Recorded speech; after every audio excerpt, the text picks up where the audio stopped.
जय माता दी दोस्तों, हर हर गंगे। मैं संध्या तिवारी प्रयागराज फैमिली में आप सभी का स्वागत करती हूँ। दोस्तों, इस वीडियो में मैं आपको बताऊंगी कि अगर आप अपनी किस्मत बदलना चाहते हैं तो महाकुंभ से क्या क्या चीजें घर लेकर आए। प्रयागराज का महाकुंभ मेला कई सौगात लेकर आया है। देश और दुनिया के कोने कोने में रहने वाले श्रद्धालु संगम में डुबकी लगाने का मौका नहीं छोड़ना चाहते। पवित्र तिथियों पर गंगा स्नान करने के लिए भीड़ मचेगी।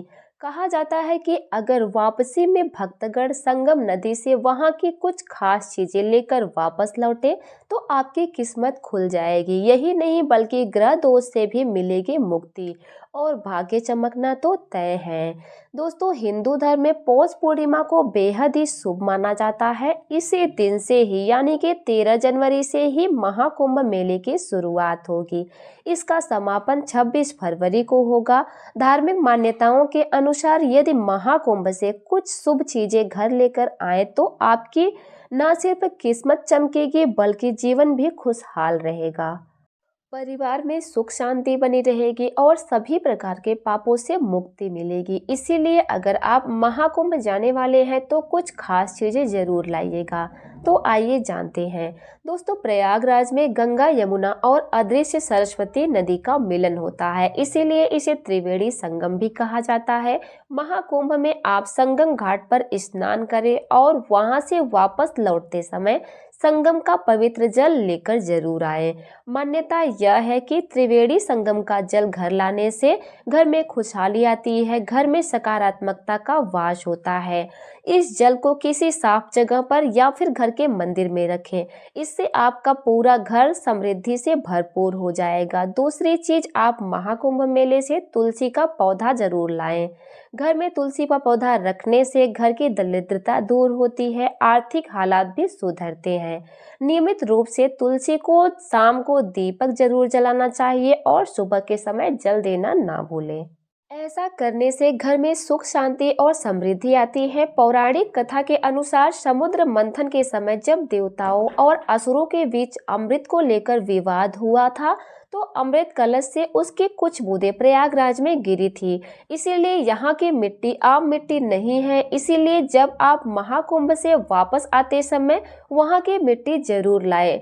ज्योतिषों के अनुसार संगम की पवित्र मिट्टी घर में रखना बहुत ही शुभ होता है। इसे घर के मुख्य द्वार या फिर पूजा स्थल पर रखें। इससे घर के आने वाली नकारात्मक ऊर्जा दूर होती है और सकारात्मकता का वास होता है।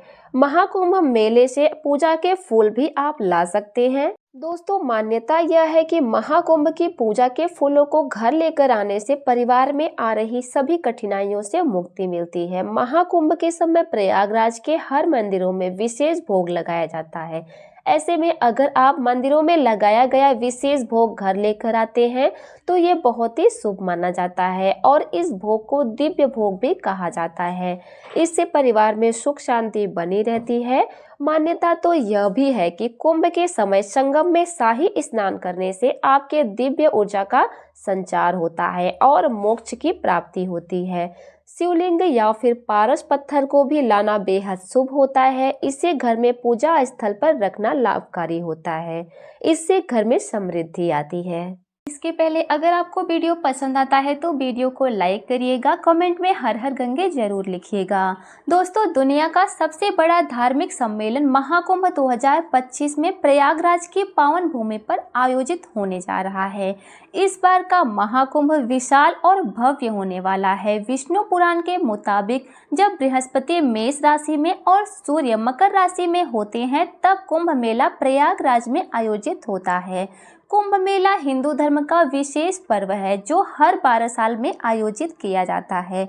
महाकुंभ 13 जनवरी 2025 से 26 फरवरी 2025 तक प्रयागराज में होगा। इस भव्य कुंभ मेला में लगभग 40 करोड़ से भी ज्यादा श्रद्धालुओं के आने की संभावना है। हिंदू मान्यताओं के अनुसार कुंभ में शाही स्नान करने से समस्त पापों का नाश होता है और व्यक्ति को मोक्ष की भी प्राप्ति होती है। कुंभ मेले का शाही स्नान न केवल एक धार्मिक अनुष्ठान है बल्कि यह भारतीय संस्कृति आस्था का एक सुंदर उदाहरण भी है। प्रयागराज में लगने वाले महाकुंभ का महत्व सबसे ज्यादा इसलिए भी है क्योंकि प्रयागराज सबसे प्राचीन शहरों में से एक है और यहाँ विशेष रूप से 3 नदियों का त्रिवेणी संगम है। माँ गंगा, यमुना, माँ सरस्वती के मिलन बिंदु को त्रिवेणी संगम के नाम से जाना जाता है। दोस्तों, अब बात कर लेते हैं शाही स्नान के प्रमुख तिथियों की। प्रथम शाही स्नान 13 जनवरी पौष पूर्णिमा को महाकुंभ का आगाज होगा। अगले दिन मकर संक्रांति 14 जनवरी 2025 को होने वाला है। यहाँ स्नान महाकुंभ का पहला प्रमुख स्नान माना जाता है। इस दिन गंगा, यमुना, सरस्वती के संगम में स्नान करना अत्यधिक पुण्यकारी होगा। फिर तीसरा शाही स्नान मौनी अमावस्या 29 जनवरी 2025 को महाकुंभ का सबसे महत्वपूर्ण स्नान माना जाता है। इस दिन गंगा, यमुना और सरस्वती के संगम में स्नान करना अत्यधिक पुण्यकारी माना जाता है। जब सबसे ज्यादा श्रद्धालु पवित्र संगम में डुबकी लगाते हैं और मौन रहकर इस दिन स्नान करने से मोक्ष की प्राप्ति होती है। चौथा शाही स्नान 3 फरवरी 2025 को होगा, बसंत पंचमी के दिन। इस दिन का स्नान खास तौर पर और बुद्धि की देवी माता सरस्वती को समर्पित होता है। वहीं पांचवा शाही स्नान माघ पूर्णिमा 12 फरवरी 2025 के दिन संगम में स्नान करने पर व्यक्ति को पूर्णता और शांति की प्राप्ति होती है।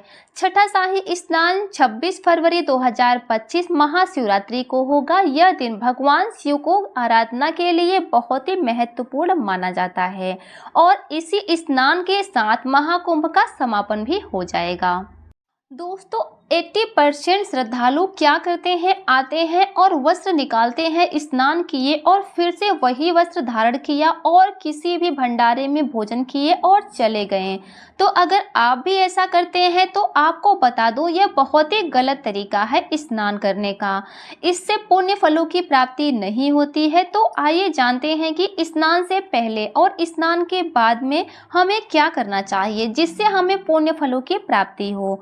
दोस्तों, जब आप कुंभ स्नान करने के लिए इतने दूर से आ ही रहे हैं तो कुंभ स्नान के नियमों का आपको पालन करना चाहिए जिससे कि आपको पुण्य फल मिले। दोस्तों, कुंभ स्नान के पहले अपने शरीर को पवित्र रखें। ये स्नान में आने से 2 दिन पहले ही आपको ब्रह्मचर्य का पालन जरूर करना चाहिए और शुद्ध सात्विक भोजन करना चाहिए जिससे कि शरीर स्वच्छ हो जाए। जब आप कुंभ स्नान के लिए जल में प्रवेश करें तब आपको कमर तक जल में आपको प्रवेश करना है। इसके बाद दाहिने हाथ से जल लेकर सूर्य देवता की तरफ मुंह करके आचमन करना चाहिए। जो भी आपका संकल्प हो उसी आचमन के साथ श्रद्धा भाव से गंगा माता से प्रार्थना करें।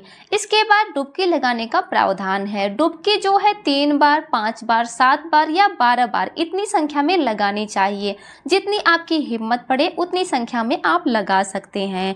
दोस्तों, कुंभ स्नान के समय अपने शरीर के साथ साथ नदी की स्वच्छता का भी विशेष रूप से ध्यान रखना चाहिए कि जो भी आप पूजन करेंगे, फूल माला चढ़ाएंगे, वो नदी के किनारे आके वहीं से पूजन करें, नदी में ना फेंकें। फिर स्नान के बाद स्वच्छ वस्त्र धारण करें। जो कपड़े आपने पहले पहने थे उस कपड़े को आपको दोबारा नहीं पहनना है, नहीं तो आपका शरीर फिर से अपवित्र हो जाएगा। फिर आप स्नान के बाद जितना आपकी सामर्थ्य हो कुछ न कुछ दान अवश्य करें। दोस्तों, आपको बता दें, स्नान के बाद किसी भी प्रकार का दान स्वीकार नहीं करना चाहिए बल्कि दान देना चाहिए। किसी भी मंदिर या मठ या लंगर में फ्री का भोजन नहीं करना चाहिए। अगर आपको भोजन करना ही है तो पहले आप वहां कुछ न कुछ दान करें, इसके बाद भोजन करें।